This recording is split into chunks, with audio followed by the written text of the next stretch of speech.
Again, welcome to everyone, and thank you for bringing us into the holiday. I want to mention that one of the big parts of the holiday are guests. We cannot properly observe this holiday without guests, so we are so honored that you all made time out of what was a very difficult day, which we're going to hear more about, that nonetheless you all made time to come here and meet us in our space and speak to us about your experiences. We really appreciate you. Thank you. And I just wanted to set the stage a little bit. When we talk about homelessness, we can't really understand it unless we talk about income disparity and the differences between what people are being paid and what housing costs.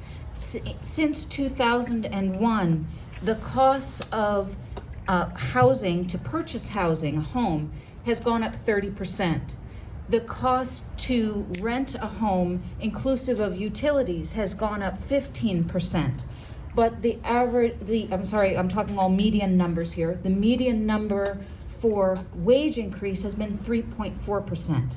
So it's an ever widening gap into which more and more of our society is falling through the negligence of our government. And we're working at the Homeless Action Committee here at Kahila on the political piece, on the education piece, as we are tonight, and as we did yesterday with treasured Homeless Action Committee member Devora Gordon and I were at Piedmont Gardens.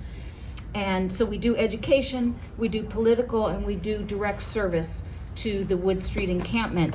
And I want to put a shout out that everybody can bring things that are needed at the encampment. We have a list on our blog, and that we take those in on the 1st and the 3rd of week of every month, and then we go out to Wood Street on the 2nd and 4th week of every month to bring what you've brought here to the synagogue out to the people who can use it the best. So that's just a little bit about the bigger picture and what it is we do. I want to turn it over now to our honored guests to introduce themselves, and then we have a few questions that everyone will help to educate us about, and then we'll open it up for question and answers at the end. Let's start with you, Lamante. Hi, my name is Haksamea.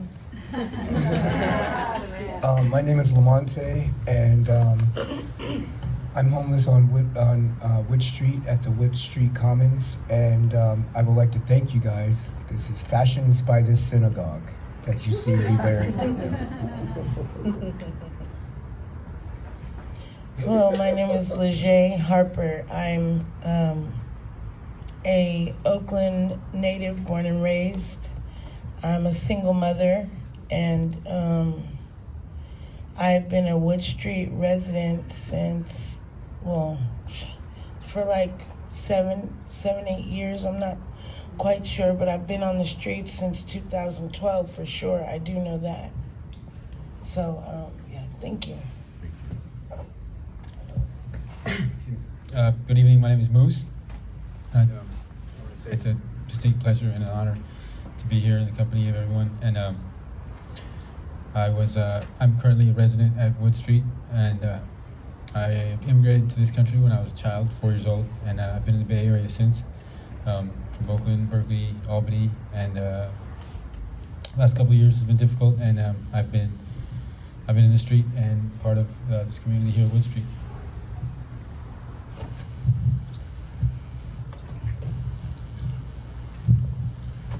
Hi, my name is John. I'm a Wood Street community member. I've been homeless for about 10 years. I've lived on Wood Street for about 7 years, and I'm honored that you guys asked us to be up here. Thank you.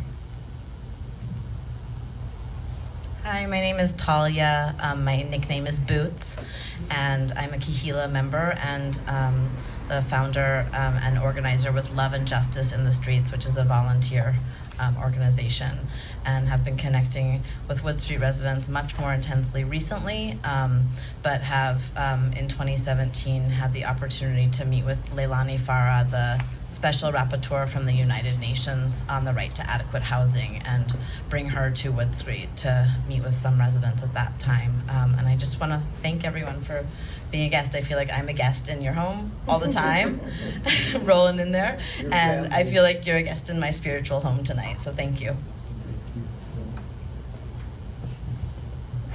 So we have a very difficult and unpleasant thing going on at Wood Street right now. Wood Street is the largest encampment in Oakland with between 200 and 300 residents. And rather than me telling about it, I'd love to hear from your perspective. What's going on at Wood Street? Please help educate our community about what's happening. So currently, there's displacements going on, evictions, with no place to go for the people that were occupying the space in which they're being evicted. This is a push and pull that has been going on for quite some time because no one's really listening to the resolution that Wood Street Community Commons know will work. They ask us questions, they come out, they sit down, and they ask us what we need sometimes. And we tell them, and it falls on deaf ears. So that's what it looks like for me. It's a violent push and pull that erases hope in an area that needs so desperately hope. And we are that hope, you know, for the next person that's coming after us. You see us smiling still now, and trust me, it's not all happiness. But we managed to smile. We managed to get on because we support each other. So that's what it looks like to me. I'll keep it short.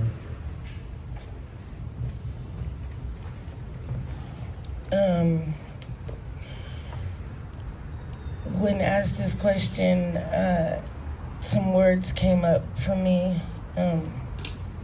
Flooding, confusion, chaos, hurt, and it's just where the hell are we gonna go right now? They're just pushing us out, and they're being careless and rude, and just, you know, like they have no heart. Like they don't, like we're not people. Monte said he went somewhere and somebody said that it was hard for her to look at us like humans. And so we deal with that a lot. I mean, when you're homeless, you're the bottom of the bottom of the bottom. And all the jackets that get put on us. And so that's why we're being herded like animals. Recording in progress. Okay. I had at one point my 15-year-old living with me, but she left and went to a group home, and I'm glad because just her, you know, at one point it was nice there. It was pleasant. We didn't have to go into the normal world too much. Normal world just meaning like, you know, out into society, because we've developed everything that we need there on Wood Street as a community, as most people do on their neighborhoods or their blocks, you know, and then so volunteers helped us and came in and helped us make things better, like our cooking, with giving us like the whole cob on wood thing. And then it was just like, there's a good thing happening down there. We got to get rid of it. Because, I mean, we've been down there so long. It's like, why are they messing with us now that we're trying to actually be good and like make a change and try to be like self-sustainable as a community? Now they want to knock us down. It's like, I don't know. And it's just hard, really hard for me, because I lost a really dear friend this week. He was in a motorcycle accident and then basically pushed out of the hospital, and with 5 broken ribs and one lung that was working at the time The other one was filled up with blood. And as I got the news that he passed away, his RV was about to get bulldozed. So it's just like, you know, and his dog is like walking around. Like, we can't focus on things like making sure he passes over to the other side, because we have to deal with just this crisis with Caltrans trying to displace the already displaced. So.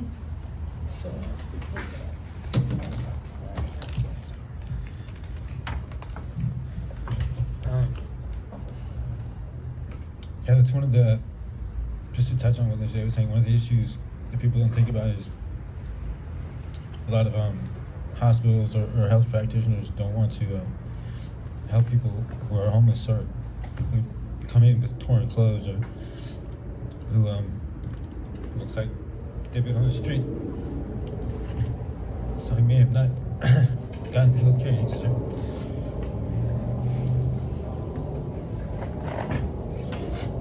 I want to say that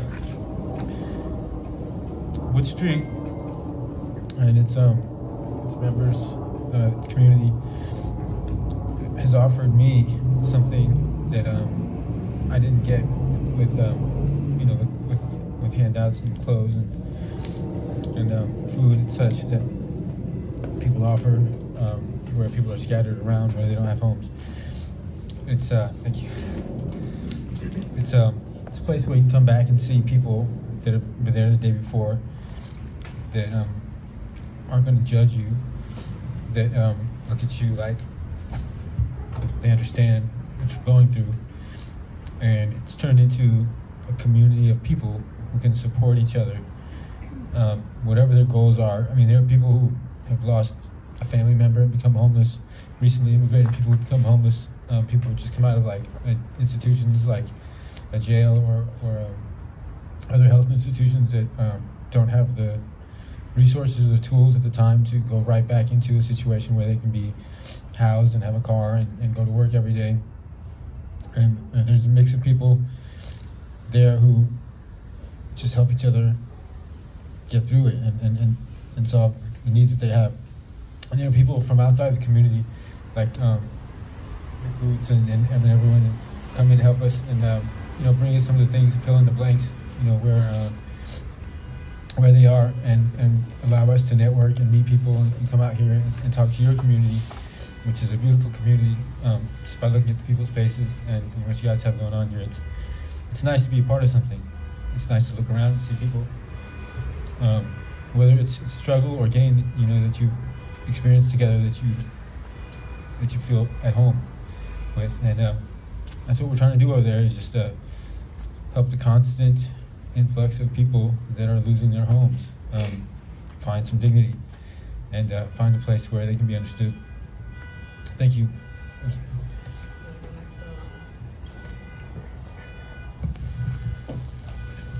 Hello? Okay. So I guess I just want to, I don't know, touch on what's been going on, so there's a picture of it. Maybe you can understand a little bit more how traumatic it is for the people out there. So I think most of you guys know that about a month ago, there was a restraining order taken off by one of the judges and allowing Caltrans to continue on or to start up with eviction process. And their goal was to get everyone off of Wood Street within 6 weeks, a month and a half, which they managed to do that. So today, we were at Cobb on Wood, 6:30 in the morning, paying respects to Cobb because we thought today was the day that they were going to come in and they were supposed to just clean everything up and then raise the Cobb up and give us another day or two to be able to move them somewhere. So we had our ceremony. Monty spoke, Socho spoke, Caltrans showed up, and we, for a minute there was a moment of relief because they put notices up saying that they had 2 more days before they would do anything over there. So we're like, oh yeah, wow. They have a little bit of compassion. But as soon as they put the notices up, they informed us that they now were going to go over to 34th Street in Mandela and move all those people off that lot. They just got there actually Sunday, and the majority of the people on that lot were just evicted off another lot on Friday, which those people that were evicted on Friday were just evicted off of the third phase and the second phase just a week before that. So within a 2-week period, these people had gone through, I don't know, four evictions. And so me and Sochi and Monty and everybody, we went around there, and when we got there, basically there was, 50 highway patrol people. They basically had SWAT stuff on. They had a negotiator at the gate. They wouldn't let anyone in or out. And they had basically lied about what was going to happen at that lot. On Monday, they came and said that everyone could stay, and that on Friday they would put up a notice, and then on Monday, just coming up, then they would be evicted. So everybody was sort of relieved, like, okay, we have a week to figure out where we're going to go next. Then the next day, they decided they changed their plans and said, oh, no one can come in or out of this lot, and if you do leave out, you can't come back in. And if you do decide to come back in, you're going to have to be, the only reason why you come in is to get your stuff and to move out. So later on that evening, after a lot of supporters showed up and cameras and stuff, they said, oh, well, you can come out and use the bathroom. There's going to be a officer posted here for 24 hours just to make sure nobody else comes in. And then today, all of that changes again, and now all those people are basically dispersed onto the street. They cut the lock. They took 3 of us to jail. They got out. Sochi got her wrist sprained, had to take her to the hospital. And now you have all these people on Wood Street that are scattered everywhere, and all these people are scared, hungry, mad, upset. There's no trust that's being built between the city, Caltrans, anyone that says they're going to do anything for us or help us out and stuff. We don't trust any of that. We can help ourselves out. And this has been going on, strongly for the last, I would say, 6 months of evictions and terrorizing people and telling them they had to move. And the thing is that every lot that we go onto that's been empty for the last, I've been out there for 7 years and homeless for 10, all those lots have been empty the majority of the time that we've been out there. There's nothing on those lots, but as soon as we move to those lots, it seems like all of a sudden now they have these grandiose plans to do something on the lot. And we can't stay there. And that's all we hear is that you can't be here, but there's nowhere else that you can be. When we ask them, well, where can we go? What do? We don't know. We don't know. We don't know. And basically they're just telling us there's nowhere that we can exist. And that's basically the traumatic part of it, that continually is just poisoning the people out there and giving them no hope. I don't want to make this sadder than what it was, but I want people to understand, like, the day-to-day activities that we go through, and we do still smile, like Monty and everyone's, we do still laugh and joke and argue and, go on bike rides, cuss each other out for getting each other lost. Then like Jay pops up in Davis out of the blue in her red car. Like, where you been? We having a great time up there, but yeah, through all of this, we try to smile, but it's to be honest with you, it's really rough. It's really rough out there right now. So, as a housed person who's never experienced homelessness, I just want to say that I am shocked and disgusted by what I'm seeing from the city and the state. This is violence, and it's unacceptable. And this is about political will. There is land. There are resources. We have choices in our society and in our community, and we have an opportunity to step up and to push back and to support folks who are living every day under the state violence.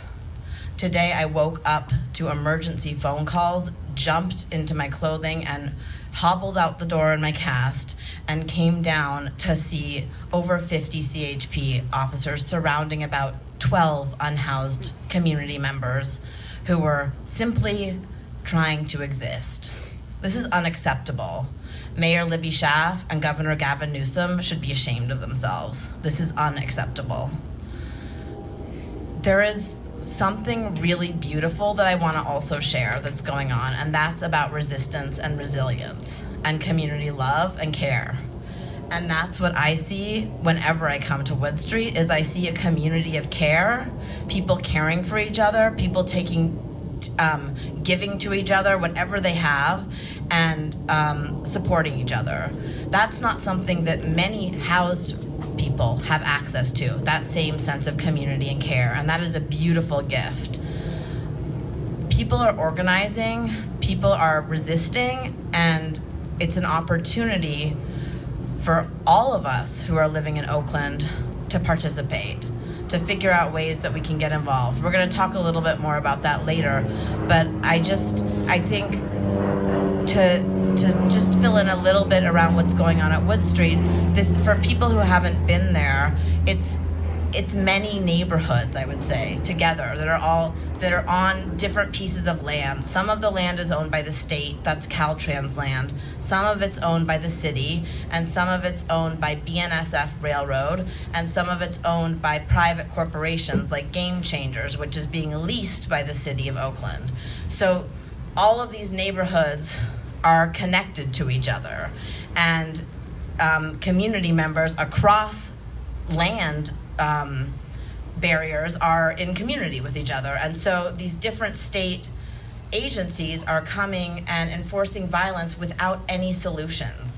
We are wasting millions of dollars terrorizing people and pushing people with nowhere to go and with no solutions. The amount of money that I witnessed today being wasted on CHP officers standing around to enforce and threaten, that money could be housing people. So it's outrageous, and we need to be pushing back.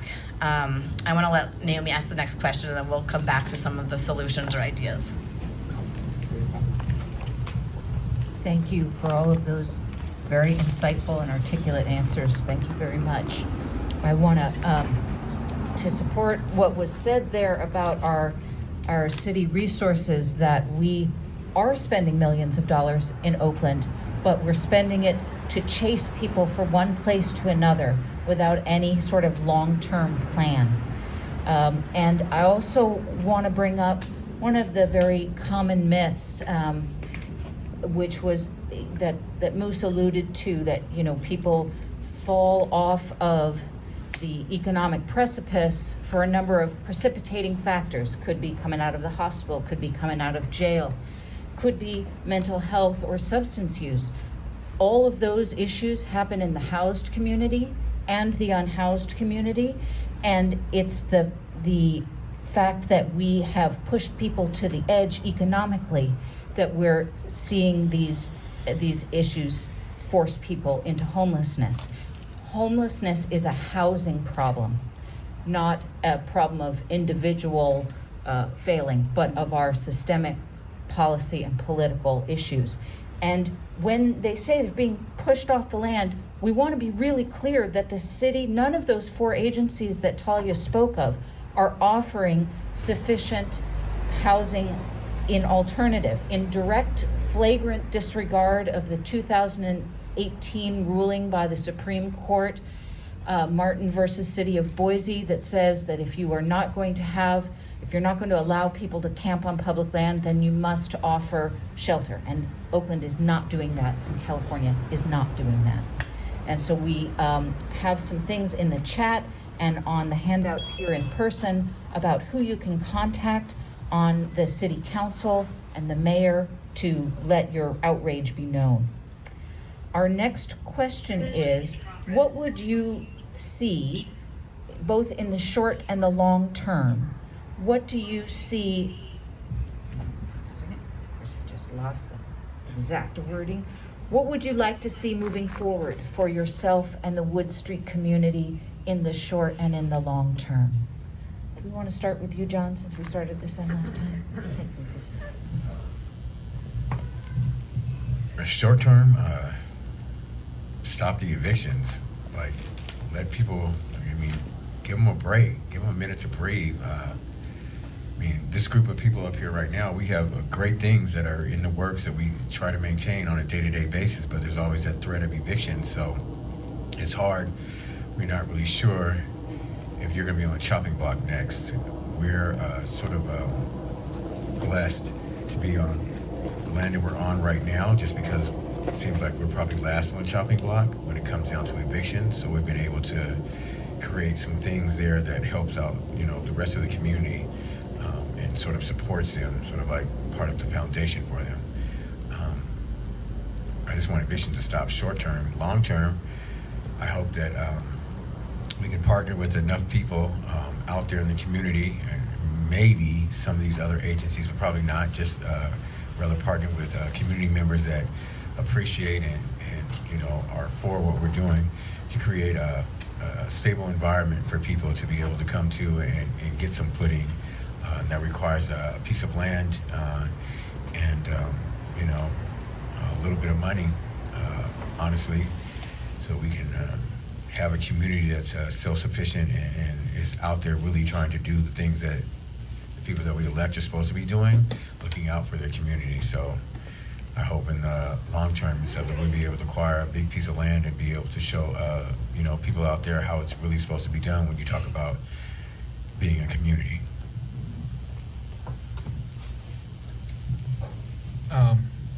Yeah, definitely. Short term is to stop persecuting people for not having a home. Long term is take advantage of modern floor plans for housing. I mean, there's a lot of alternatives to, sprawling yards and projects, city projects. There's also a lot of creative uses for things that are, thrown out or that, how do I say this, don't have their full lifespan, like as far as materials and things go. And we know from experience that there's a lot that you can do with what people aren't using, or what people are marginalizing, I guess, like their materials and things. So there are ways to provide intermediate or long-term housing for people instead of what's happening now is a system of short-term programs which pick you up from where you've been established and put you through a few like routine places like intermittent housing, like hotels or something, and then after a month or two they spit you right back out and you've lost your established residence or wherever you had been. The community has been dispersed and you start all over again like a seed in the wind. So what we want to do is provide or offer suggestions and solutions and speak to our neighbors and communities more about developing areas that people can have intermittent or healing spaces at times for just being indoors and housed and taking care of each other instead of being swept to the side.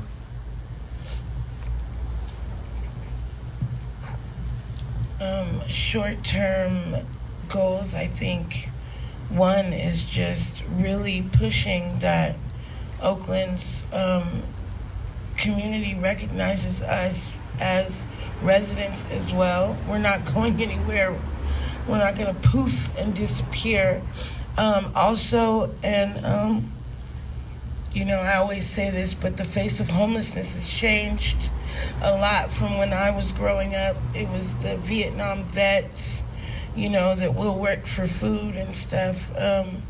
So I would love to see for the stigma of homelessness and the ugly stigma of homelessness be taken off, and seeing us for who we really are: artists, doctors, teachers, and most of all, just mothers and fathers and daughters, sons. And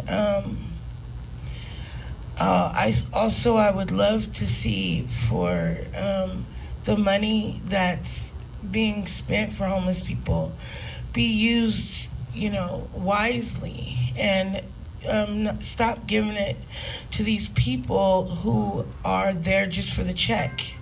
those types of people should not be working with the unhoused community, because we are very, I mean, there's a lot of different reasons why we're homeless, like you were starting to touch on.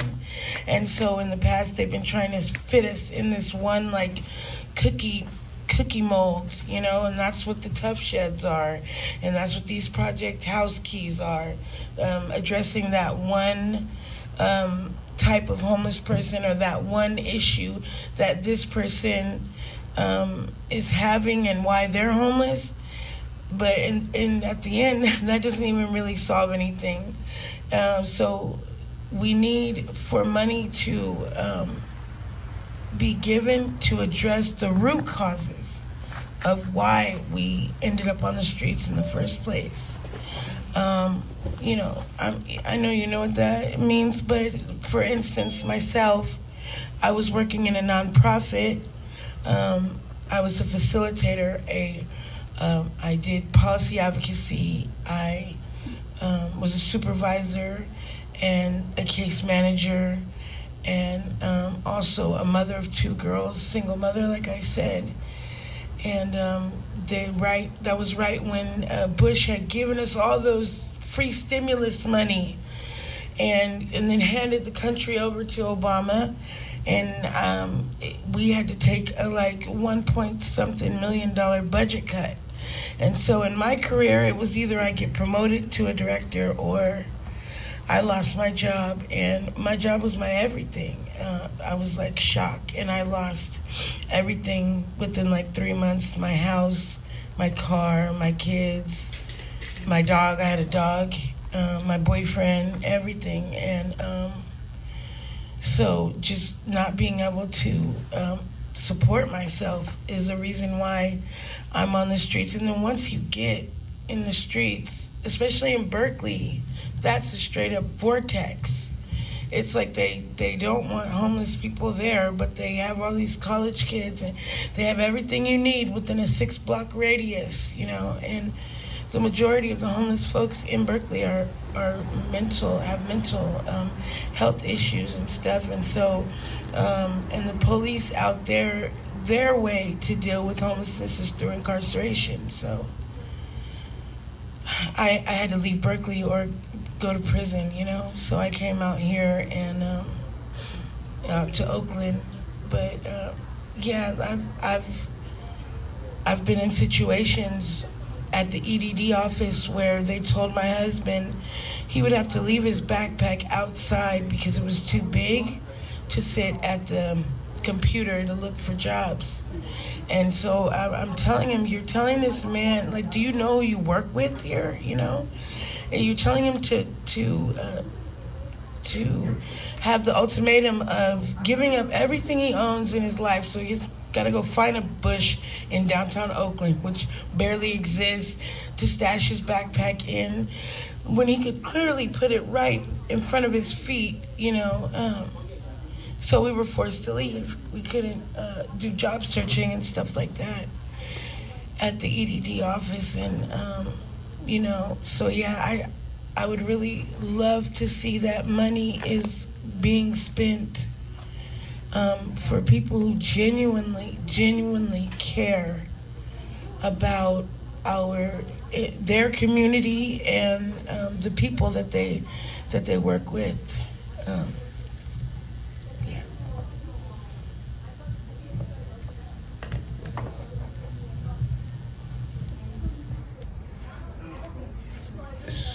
So I'm not sure if you guys are aware or not. This is half of the people that kind of made it from from Oakland to Sacramento on bicycles, in order to try to bridge a gap that is so desperately needed. A lady told me that it was hard for her to see me as a human being as she passed me. So I guess for my short term, what I'd like to see for short term is I would like to see a collaboration happen. A meeting of the unhoused, of the city officials, of the state officials, and our supporters. because there is a solution and there is a resolution. We've started that already. We are people that had hit rock bottom. Society failed us, and instead of accepting that, we built a gym. Not a personal gym, J-Y. A GEM, Jules, you know. So yeah, we did that, and in this building, I rediscovered my own life. I lost half my family members, and it rendered me depressed to the point to where I came out here to commit suicide. But the powers that be didn't have that in store for me. I've met these people here, and these people become my family, become my support. So short term, I would like to see the communication back, you know, with an open mind and open hearts. I would like to see that people are actually seeing and hearing us, not just asking us questions, not here, asking us questions and it stops right there. We're giving them the fabric that we need to succeed. They're not asking us what we need to succeed. We're giving them the answers, and they're doing the exact opposite of what we need. Long term, I would like to see environments in which that we are creating. I would like to see resources that wraparound services and other resources that we need to survive be filtered into these positive environments. What greater thing to be a part of is a person telling you, we know we messed up, okay, that's fair, but now, right now, we are trying to grow out of this, you know? With the proper resources, it can thrive, and it can change people. We see teenagers so often come through there. It's because those environments that exist, they're there. And when they come through our camp, we speak them right out of there. We give them shoes, we give them coats, food. If that environment wasn't there, they'd be sucked into this rotunda way of living. So we need the long term. I'd like to see spaces like we created around, peppered throughout, everywhere. Thank you. Kenahi Ratzon, may it be God's will. Thank you. And in Sukkot, we invite our ancestors into the sukkah.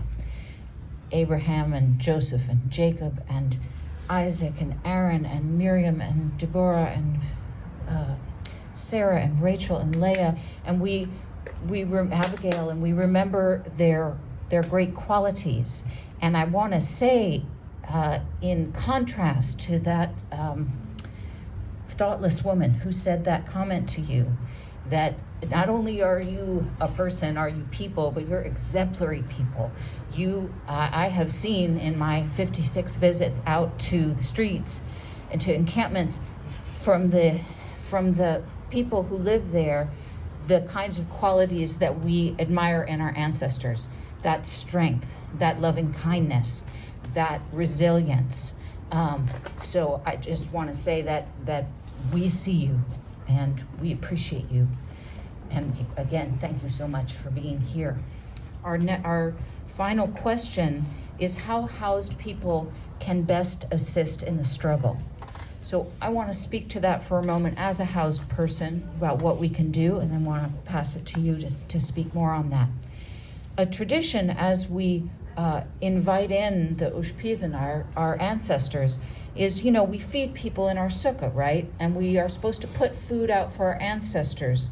We are commanded to bring in the stranger and the poor into our sukkah. And if we can't do that, one of the very common modern traditions is to take the amount of money that you would have spent on a banquet for those ancestors and to donate it. And so there are a couple of places that you can do that. You can do that at the Wood Street Commons GoFundMe. That information is in the chat. You can, and that goes directly to the individuals you see here for them to determine for themselves the best way for those funds to be spent.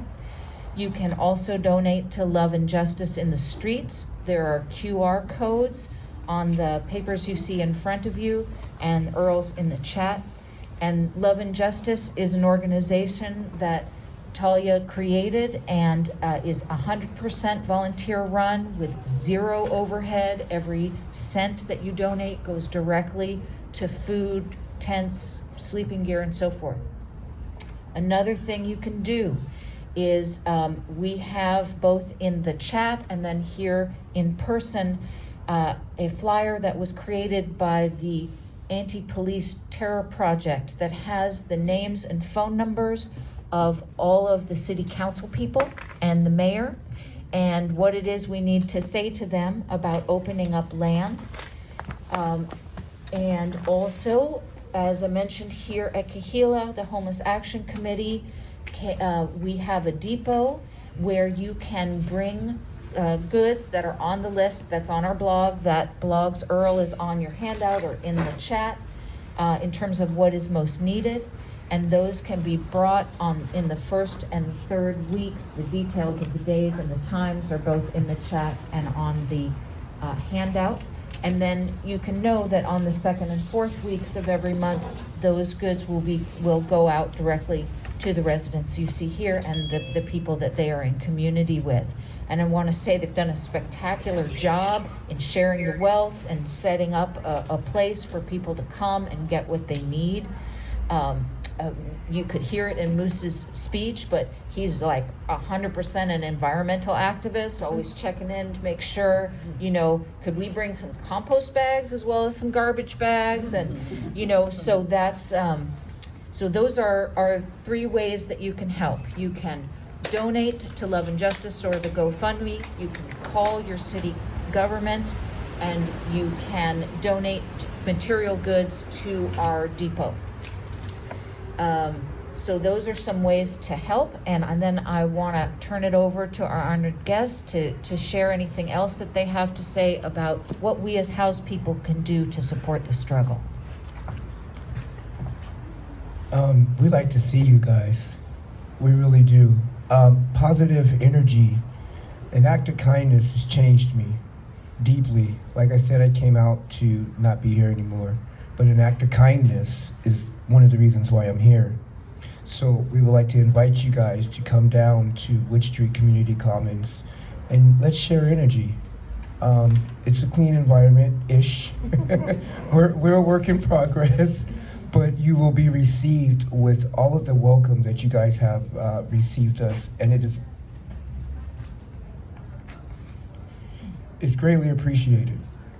I scrambled to get myself together, and as I did that, I thought, where we're going, we've got them waiting, It dawned on me after a minute, like, I should have been more prompt. I should have been more prepared. These are the people that has closed me for this little bit of time.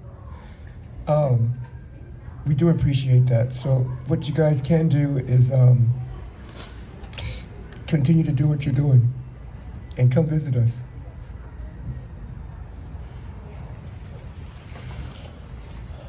Also, another way that folks can help is, like I said, we're different. We're all different types of people down there. We have all different types of skills down there. So just ask. Maybe there's something that, like, there's 2 women who clean houses every day for a job. So what I'm asking for is just to engage us in your communities as well. And maybe there's skills that we can share for each other. Like Monte said, we love seeing folks down there, and we love learning new things as well too, and we can teach each other stuff. So coming down maybe and spending time volunteering doesn't always have to be monetary either. Sometimes just lending a hand or an ear down there. We have elders down there as well, and they love to talk and stuff. So just and then also, you know, sharing with your circles of folks, you know, and trying, you know, helping us let them know that we're regular people. So the thing about it is that there's this crazy like communication barrier between us and the house. I call you guys housies, but between us and housies, because, and it doesn't have to be that way, you know, like even over on Wood Street, the business owners, you know, it's like, if you don't like the way that my car is parked, just tell me. You don't have to call the police to do that, you know, and I get it, you know, like, and a lot of the negative things that are results or that people focus on in encampments is usually stuff that's from outsiders. It's stuff that we disagree with as well, you know, and but you would never know that if you didn't ask. Oh yeah, we did see that person that pooped over there. Yeah, that sucks. We really hate that. We're gonna try to kick him out next time he comes over here, you know. But they look at us like we do that stuff on purpose. But here's the thing: is that the business owners on Wood Street, they go home at night, you know, and we don't. And it's like we have a lot of say so when it's you know. There's people breaking into that building. You know what I mean? We could either turn our heads or we could say, hey, stop that. That's Jim's building. You know what I'm saying? That's Jim's business. And he's a cool guy and he looks out for us out here, you know. And the same thing, I mean, I know homeless people tend to not really camp out in front of folks' residences. If you've noticed that, there's not like people in front of your houses and stuff. Maybe churches and stuff, but not houses.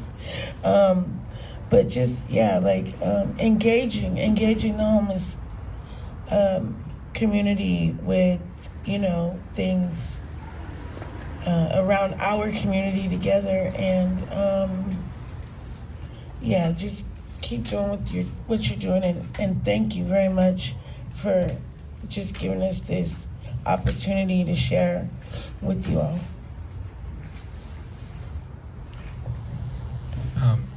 I think, like kind of we've been saying, we're our own best resources, you know, just being here, speaking to everybody, being heard, learning about, you know, the festival and traditions, also being present and making law enforcement agencies and individuals and politicians accountable for their actions and their legislature. If we don't agree with it, or if our rights are being trampled, if there are people there to witness it, it's less likely to happen. I mean, even just standing there and having a presence, you know, as a member of the community, and you know, watching, as she said, things that would disgust people normally happen to people right in front of your eyes. They tend to be less violent or atrocious or far-fetched, I guess. I don't know. But also, you know, if there are city council meetings or any place where people get together and talk about their communities, you know, speak out for us. Give us a chance, hear us out like we're doing today, just to understand each other and make things better for everyone as a city. Because that's the only way. I mean, we went to Sacramento and we were telling people, you know, you don't have to leave if they come here and tell you to leave. They haven't given you notice, and a lot of people didn't even know that they had that right. Or you know, if you're by yourself. Actually, this is interesting. I used to work for Caltrans. I was not work for them getting paid, but I volunteered for them. And I remember our crew leader would take us into different areas where there were people sleeping outdoors with tents, and he would wait for them to leave, and he would have us go and pick up their mattresses and throw them away. And I was like, well, this isn't really like highway cleanup, you know? we're underneath here doing this, and he's like, yeah, well, it'll keep them away for a little while. I mean, it's just, you know, a lot of judgments and stereotypes that he had, and some of the things they do. But if there are people accountable, if there are people watching, if there are people that know, it's a lot less likely to happen. So keep your eyes open and just do what's right.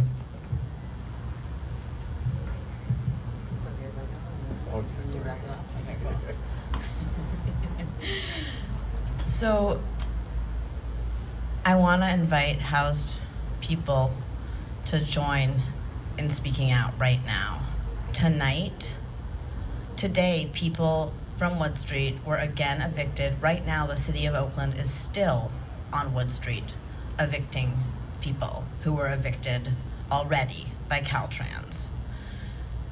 The people who were in the lot at 34th and Mandela have been scattered from this morning, and there is land sitting empty right now that could be used. There's a lot that's owned by Caltrans that's already leased by the city of Oakland across the street from where people had gone.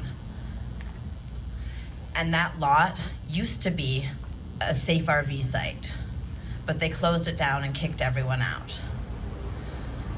So we need to immediately be putting pressure on Mayor Libby Schaaf and City Administrator Ed Riskin to be making calls and emails tonight and tomorrow to tell them to open that land to everyone. There's a lot of city-owned land that could be used. There's 22 acres of vacant land around the corner from Wood Street sitting empty for years and years and years right now. Council member Carol Fife, who represents the district in West Oakland where Wood Street is located, has been pushing to use this land, and she's being undermined by the city administration and the mayor. Next Tuesday, October 18th, is a city council meeting, and we need everyone who can to show up on Zoom and to speak in favor of Councilmember Fife's resolution to open up 8 acres of that land for what could be more permanent solutions, that where leaders of Wood Street could be working together with their solutions to use this public land for public good. So we need people to be paying attention, and we need people to be showing up and speaking out. The more of us that do that, the more pressure they feel. Right now is an election season. People are running for mayor, people are running for city council, and we need to show them that we're watching and that it's unacceptable what's going on. Right now, the city could be putting resources into providing water, electricity, sanitation, showers, fire safety to Wood Street and to encampments across Oakland. This is not happening, and this is about political will. There are hundreds of people who are living in the Wood Street encampment who just got pushed. I saw 3 porta potties by the Commons where you all are, and there are hundreds of people. That we share with the park goers too. Right, and that are shared with the park across the street and all the, people who are playing sports. This is unacceptable. We need to be making calls, and we need to be speaking out right now. The encampment management policy was passed in 2020, and this policy is cruel and inhumane, as the United Nations would say. This policy criminalizes people for existing across our city. We need to be electing officials who will repeal this policy and uphold people's human rights. The encampment management policy was sponsored by Lauren Taylor, who is running for mayor currently and who is endorsed by Mayor Libby Schaaf. I urge you to learn before you make your vote.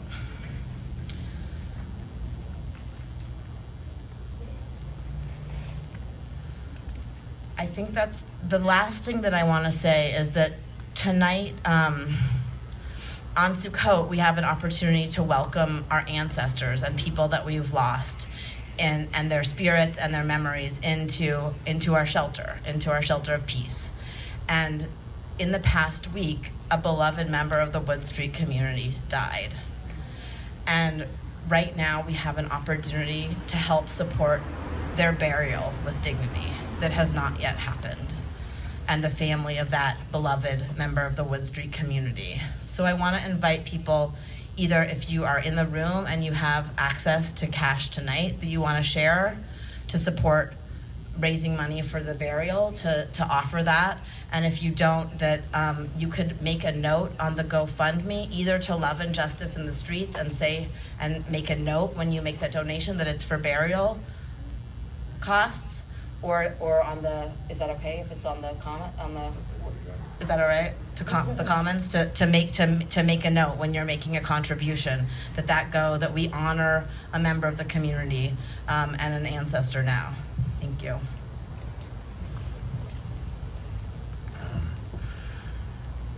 So usually, whenever I guess we've been speaking, I usually ask this question at the end. I'm going to ask you guys, and I want you guys to bring this question up to the people that you socialize with, hang out with, I don't know, work with. But if in your neighborhood, in your community, if the electricity was cut off, if the water was cut off, and you guys all of a sudden didn't have any trash removal service for 6 months, what do you think your neighborhood, your community would look like? I bring that up because we're being blamed so much for the conditions on Wood Street, but those are all the things that we weren't provided to be able to survive with. And people look at us like it's out of the ordinary for some reason. But if you didn't have those luxuries in life cut off for 6 months, or even less than that, for 3 months, how would you go about your daily activities, cooking, cleaning up, getting yourself prepared to be in front of people, to speak, to work? How would you get rid of all that trash, especially if you don't even have vehicles? So it's just something I would like to bring up to people. Also, I just want to say thank you guys for believing in us, asking us to come here and speak. It's an honor, really, that you guys see the potential in us, the talent that's out there. We appreciate that so much. We really do. My counterparts has summed it up really greatly with mostly everything that would help out. One more thing is, don't forget that Wood Street is just one of many encampments in Oakland and in the Bay Area, and there's a lot of smaller encampments who don't have voices like ours, with people that can stand up and fight the good fight, and they don't know how to, a lot of them. So I'm suggesting that sometimes you can always check in with us. But if you're around town and you see other encampments, it's okay to drop off water with them, or drop off clothing or other things that they might need that we might have, because we're doing pretty good. I mean, we could always use more, because of people, but we're just saying, don't forget about all the other people that are out there. We're just 300 out of 5,000 in Oakland. And for that matter, in the Bay Area, just tens of thousands of people that need this type of support. So we want you guys to make sure that you also support other people out there too. And that's what we're trying to do. And with your support, we could probably help more people out too. So thank you guys. Fantastic. I want to point out that one thing you can do as a house person and a member of Kahila is to join the Homeless Action Committee. And that here at Kahila, we are in Piedmont, and I do attend the City Planning Commission meetings for Piedmont whenever it is they have housing on the docket. I was there on Juneteenth and pointed out that this is a racial justice issue. In Piedmont, 100 years ago, less than 1% of Piedmont's residents were Black. And now, in 2022, less than 2% of Piedmont's residents are Black. So homelessness is a racial justice issue. 24% of Oakland is African American, and 70% of the unhoused are African American. It's an economic justice issue, that this is a product of late stage capitalism. So I just want to call that out, and to say that we would very much welcome you on the Homeless Action Committee, even if you have an hour a month, however it is you want to plug in. If you don't feel comfortable going out into the streets, that's not a problem. We need people to show up at city council meetings. If you want to go out and meet people, that's great. We'll accompany you and help you figure out the lay of the land. And I want to say that I have been received with nothing but kindness and respect when I have come out in a variety of encampments. And I believe that is what you can expect as well when you join us in the Homeless Action Committee and begin this vital work. We have actually come to the end of our time, but I do want to check in and see if there is there anyone here in person who has a question? Yes.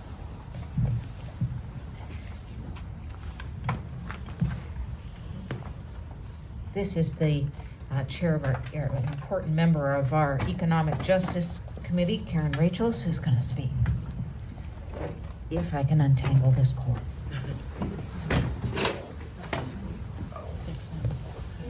Hi, everyone. My name is Karen. Thank you all so much for coming and being so gracious with sharing your stories. I'm really touched and hope that we can continue to be of support for you. This initial part of my question I'm going to address to Kahila members. We're not allowed as a Kahila, as a nonprofit, to advocate for any particular candidates. But I'm assuming we can ask the people, our guests, who they are supporting for mayor and city council. Is that correct? Sure. Great. Would you mind saying who you support for mayor and city council? Because you're not part of Kahila and you can say that. I haven't really been paying attention, but I know it's not Ruby Shaft or anything. Howdy Joyce, I heard, that she's full of I'm not endorsing anybody. All the candidates are always promising things that they can't deliver. I would endorse somebody who would say that they don't know what the hell's going on. They don't know what they're going to do. It has to be a community effort. So I don't believe any of the candidates up there. I'm sorry, but I'm not endorsing any of them. You know, Carol Fife used to come out and meet with us. Like, literally, she would come out, like, that's the one champion, I would say, of Oakland. Like, bring her big old security guards, her big old dogs, you know, just in case anything. She wouldn't come at night. But, I mean, she came, like, a lot and would come out and literally talk one-on-one with us, and she would send her like assistant, I don't know exactly, Justin. Daniel. Sorry, I hope he's not watching. But I mean, that just shows in itself that she's like not a puppet like politicians tend to be a lot, and you know, but she was awesome and is awesome. She still fights with us and keeps her word, you know. I would support her. I'd say definitely not Seneca Scott. No, please. Unlike John, I do believe in doing my due diligence, so I do not have an answer yet for that, though. I will be doing some investigations and some studyings before I do my due diligence in voting. I do every time. But I guess it'll be anyone that has a heart. For everyone, not just for us, but for everyone, because we are all connected. It took a cosmos, I tell people, to make us. All of those pullings and attractions that took to build me, it took to build everyone on this planet. So anyone that has anything to do with forward lateral movement for this planet and the planets outside of this one.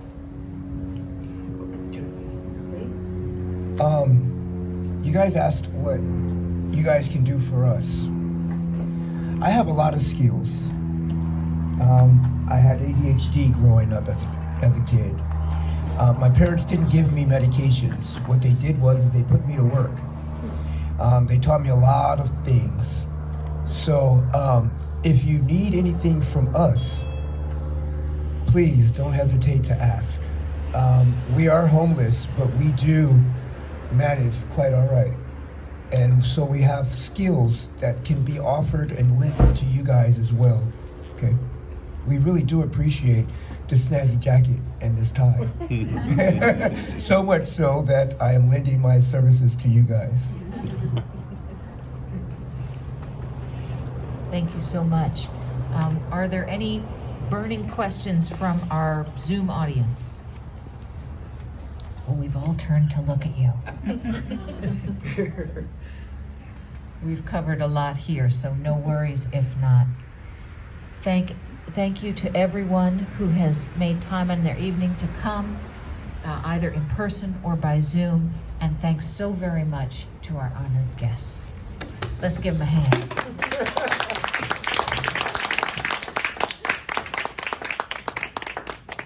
You can reach us at unsheltered@kehilasynagogue.org if you think of a question later. Good night. Hag Sameach.